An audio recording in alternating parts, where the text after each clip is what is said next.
At my father-in-law's funeral, I was the only one not given a meal after the service. Oh, why is there a complete stranger at this table? My mill, hosting the event, said that as she obviously tilted her head, This is my husband's funeral. "You, who are no longer of any use, have no right to eat. Now move along, you don't have a seat here, so just go away." She who always harassed me sees this moment to laugh at me. That's terrible. My father-in-law and I were very close. Besides, I was the one who took care of him all by myself. Then my husband stood up. That's right. A complete stranger has no right to be here. Ignoring my confusion, my husband glared sharply at someone. Mom, I'm talking to you. What? What? My name is Nana. I'm a 29-year-old housewife. I got married 4 years ago and now live with my husband and in-laws. My husband is an only child and was always adored by his parents, who often expressed their wish for us to live with them even after we got married. Initially, my husband was worried that I might be against living with his parents, but I agreed. My husband is a reliable person who stands by me, and I had a good relationship with my father-in-law even before we started living together. But honestly, I've always found my mother-in-law difficult to deal with. It wasn't so much the typical mother-in-law and daughter-in-law relationship I disliked, but more so my Mel's personality itself. To put it simply, she's selfish, lacks empathy, and is always concerned about herself. When the topic of living together came up, my father-in-law was considerate of my feelings, but my Mel had an arrogant attitude, as if it was only natural for us to live with her. She even treated my father-in-law with the same coldness, sometimes going as far as hurling insults at him. There seemed to be no love between my parents-in-laws. The only time my mom changes her attitude is with my husband, her son, whom she adores excessively. However, I was concerned about how she treats my husband, who is already a working adult, like a child, almost like doting on a pet. Until now, there hadn't been any significant harassment, so we managed to live together somehow. But then something happened that changed everything. My father-in-law fell ill and became in need of care. Fortunately, he recovered enough to be discharged from the hospital, but he was left with severe paralysis and couldn't live alone anymore. When the doctor talked to us about his future care, my Mael openly frowned and muttered, "What a hassle!" As expected, she insisted on putting him in a care facility. Her reason was, "I'm too busy to bother with caregiving." Hearing this, I couldn't help but think bitterly to myself. She doesn't work, just goes to lunch with friends, and browses designer goods online. My father-in-law had a sad look on his face, but he said, "I don't mind being in a facility." My husband, who was very close to his dad, strongly opposed the idea of a care facility. He even said he would take care of him if it came to that. But my husband has a demanding job with a good income, which often means late nights. So we discussed it and decided that I would quit my part-time job to take care of my father-in-law. My selfish MIL, at her son's request and knowing that I would be the caregiver, reluctantly agreed to home care. So we remodeled the house for accessibility and brought in a special bed, starting our caregiving life. When I talk to close friends about it, they say, "Caring for your father-in-law must be tough." I couldn't do it. Indeed, it's physically demanding, but caring for my father-in-law has been enjoyable for me. We had a good relationship even before he needed care, and our conversations are comfortable. Even after he fell ill, his mind was sharp, though his body was immobile, so we could talk as before. His life, starting a business on his own when he was young, was full of remarkable stories, like something out of a biography, and he shared many tales of bravery. He was also an avid reader, so he often shared interesting trivia with me. With his life experiences, he listened to my troubles and gave me advice. Caring for my father-in-law was much more meaningful than working part-time. Most importantly, unlike my MIL, he was a person of character, and often thanked me for my daily care, saying, "I'm sorry to trouble you, thank you always." Though I was often confused and exhausted by this new caregiving experience, my husband helped as much as he could. Thanks to that, I gradually got used to this new routine. However, in contrast to my devoted care, my MIL, his own wife, didn't take care of him at all. She lived as if he didn't exist, seldom even entering the room where my father-in-law was. Far from being helpful, my MIL would hurl abuse at my father-in-law and make snide remarks to me.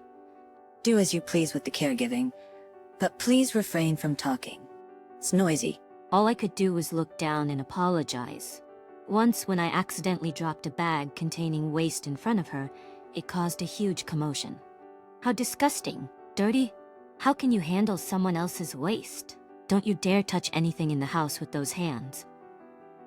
That's why I said he should have been put in a facility. At one point, my MIL even said, while my father-in-law was sleeping, I wish he would just disappear so I can get the inheritance sooner. I was shocked to hear such a statement. It was bad enough that she didn't take care of him, but her verbal abuse was going too far. I was deeply relieved that my father-in-law hadn't heard her. He was used to the cold treatment from my MIL and never once spoke ill of her. Come to think of it, I've never heard my father-in-law speak badly of anyone. It's a mystery how such a kind man ended up marrying someone like her. My MIL had mentioned wanting the inheritance, and according to my husband, it seems my father-in-law's estate is indeed quite substantial. Though he had already sold the company he founded, he apparently still had savings and stocks.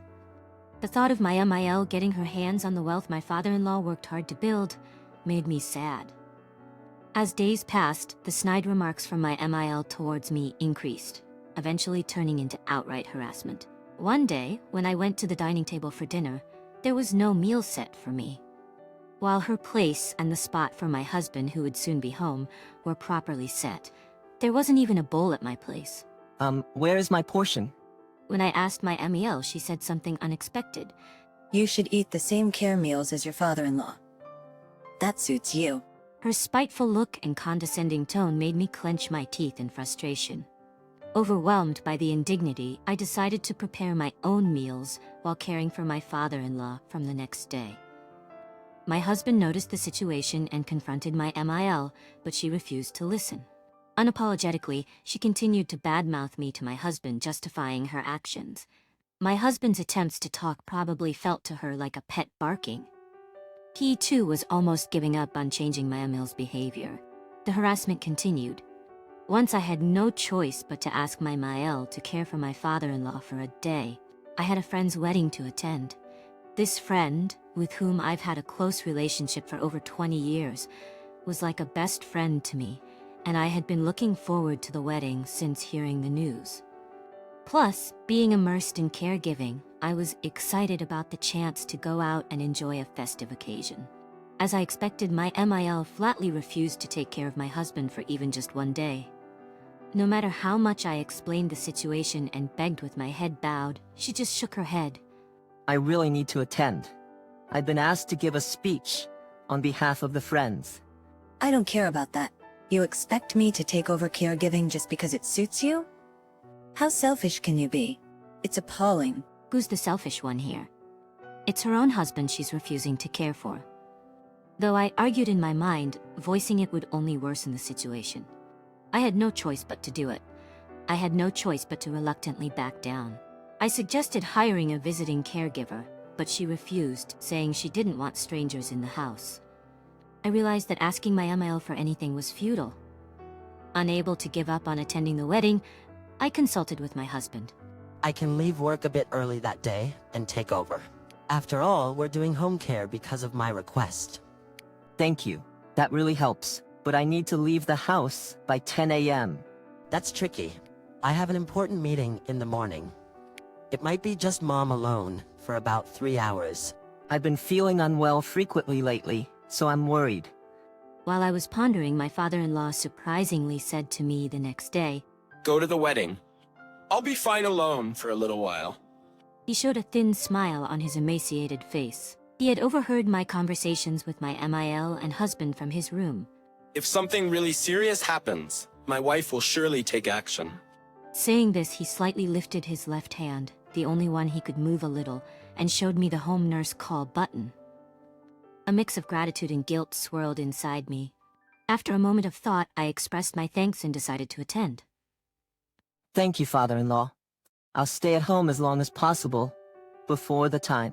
However, I was unaware that this conversation had been overheard by my MIL in the next room. On the day of the wedding, as I was getting ready, I realized my dress, which I had checked the day before, was missing. I only had that one dress, and without it, I couldn't go to the ceremony. Frantically, I turned the room upside down, but it was nowhere to be found. It seemed impossible, but while checking the living room, I found my Mael looking down at me with a malicious smile. Oh, what's the matter? Looking for something? Her expression and words confirmed my suspicion. She had hidden the dress. Anger welled up inside me, and I confronted her. Stop joking around. Give it back. I'm running out of time. Taken aback by my unexpected assertiveness, my Mael momentarily faltered. Then her eyebrows shot up in anger. Don't be ridiculous.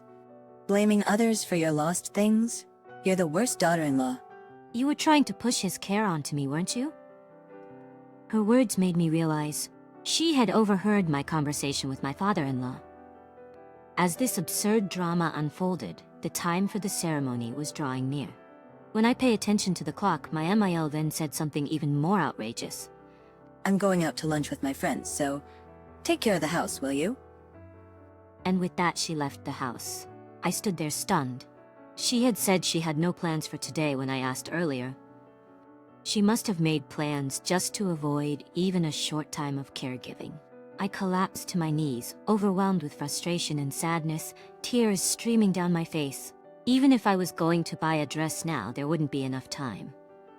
And I couldn't leave my bedridden father-in-law alone, even for a short while. This was the one thing I had been looking forward to. Alone and in despair, I continued to cry. During these trying times, the inevitable day arrived. My father-in-law's condition worsened, and he was rushed to the hospital, where he soon passed away. Standing before his remains, I cried, It's too sudden, father-in-law. Since starting the caregiving, I had grown even closer to him, coming to think of him as my own real family. There were times when I was tired from caregiving and acted harshly, but my father-in-law always accepted it with kindness. There were still so many stories I wanted to hear from him. My husband, too, seemed profoundly shocked by the loss of his father, who he had always admired. Although he controlled his emotions at the hospital, once home, he cried alone. Still, he took over the funeral arrangements, which my Mael, who did nothing, should have done. On the day of the funeral, I was surprised by the large number of attendees. Considering his character and the fact that he had run a company, it was perhaps to be expected. My Mael, the chief mourner, spoke words of sorrow in her greeting, but they seemed utterly devoid of genuine emotion. Come to think of it, I hadn't seen my Mael looking sad at all since my father-in-law's death. On the contrary, she even seemed relieved and made no attempt to hide it. It was clear she was looking forward to the inheritance. Living in the house without my father-in-law and with my Mael made me feel incredibly uneasy. Still, I decided to spend the day remembering my father-in-law.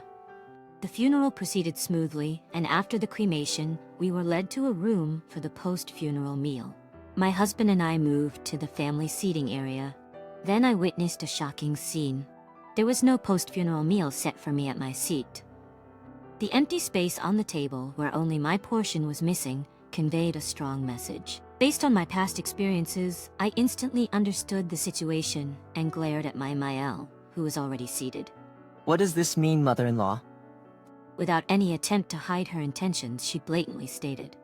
Well, now that the caregiving is over, you're no longer needed. She wore a devilish grin. This is my husband's funeral. You, a complete stranger, have no right to eat here. Saying this, she began to laugh crudely, without regard for those around her. My anger reached its peak.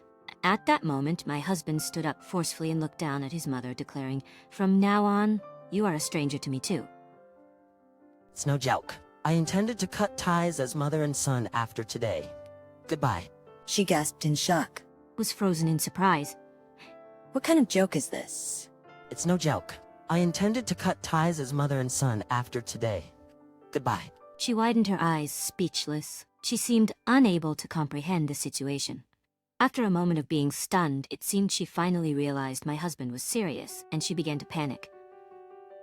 Why is this happening? This makes no sense. You must have been influenced by that woman. Do you not realize what you have done? My husband took out a voice recorder from his bag. You might not have noticed, but Dad had been recording your abusive words. As he pressed the play button, the recorded voice of my Mael filled the room. You're so stubborn, just hurry up and die. You're in the way. Not saying anything back, how dull can you be? Are your nerves dead?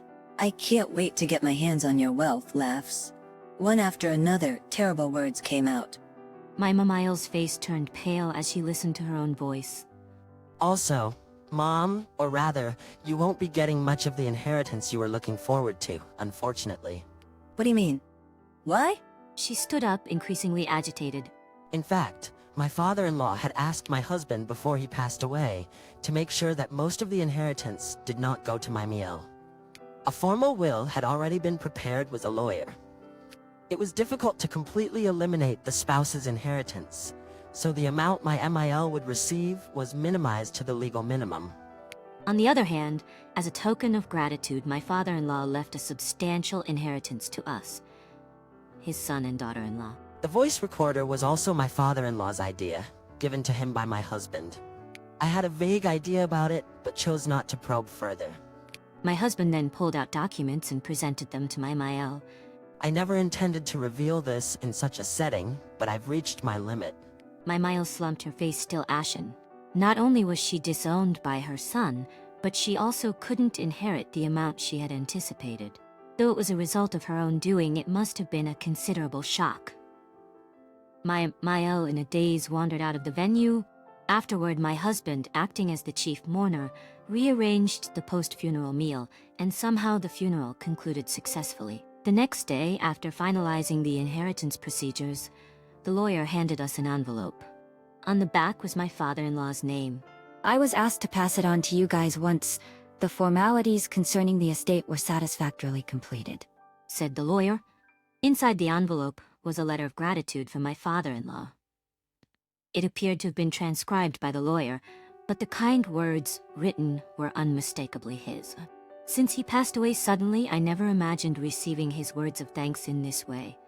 As we read the letter, we were overwhelmed with emotion and sadness. My husband and I, with tears in our eyes, read the letter over and over again. Afterward, my husband and I decided to leave his parents' house.